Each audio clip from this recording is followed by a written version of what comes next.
Hey guys. Okay, haven't even got down to my PJs yet. I'm so excited about this 2.0 in LightBurn. LightBurn 2.0 dropped a couple of days ago. I finally got a chance to update today. And the first thing I found was very exciting. So I'm just going to take literally a minute, show you the new shapes feature in LightBurn and show you what we're going to be able to do with it. This is very, very cool. So stoked. Okay, so these little flyouts or these little icons now have flyouts.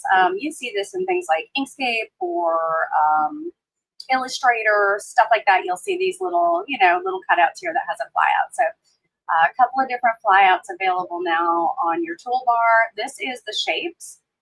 Normally we're used to seeing this rectangle here, but now we have an ellipse, a triangle, a pentagon, a polygon, an octagon, a star, and a dual star. So excited. If you are doing, let's say, Christmas ornaments, since we're talking about stars, you can now pull a star. How cool is that? You do not have to go in and pull a polygon and then add and delete a bunch of nodes like we had to do. We now actually have some pretty cool design tools available to us. So yay, we can pull a star, regular star. We can pull an octagon.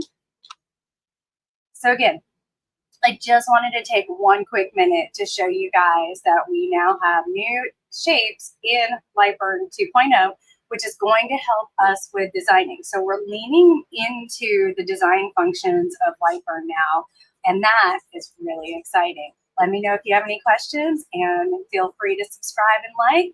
Holler if you guys need me.